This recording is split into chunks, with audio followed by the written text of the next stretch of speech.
Les traditionnades organisées ce jour dans plusieurs régions du pays mettent en avant les us et coutumes d'antan. L'objectif va au-delà du concert de musique folklorique.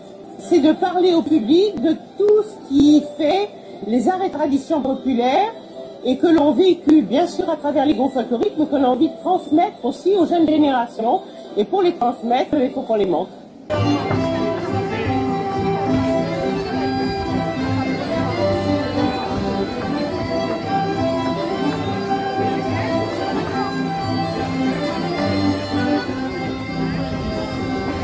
Il y en a pour les oreilles et pour les yeux, mais aussi pour les papilles aux traditionnades. Entre ces deux fers, des galettes fines en pleine cuisson, un procédé centenaire.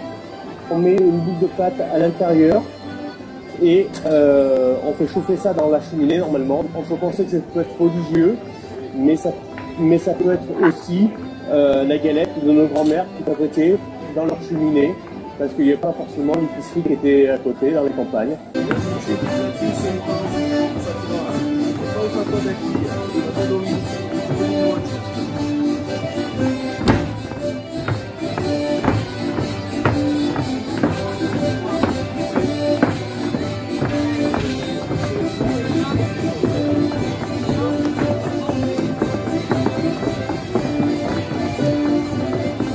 Ancestraux pourtant utilisés dans des métiers bien actuels. Véronica, 16 ans, est en première année chez les compagnons. Aujourd'hui, démonstration de taille d'ardoise.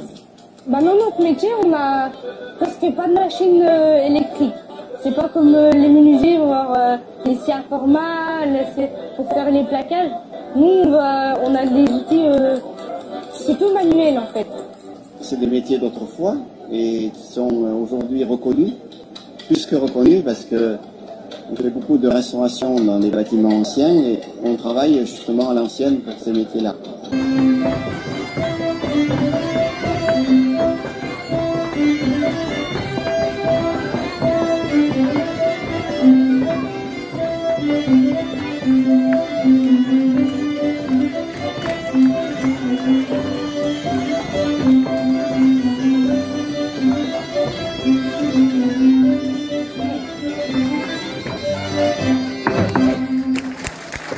Des pratiques oubliées ou quasiment inconnues mises en lumière.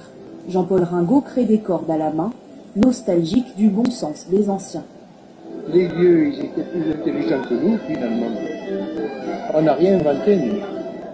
Un bond dans le passé, le temps d'un week-end à la découverte de la culture populaire de la région.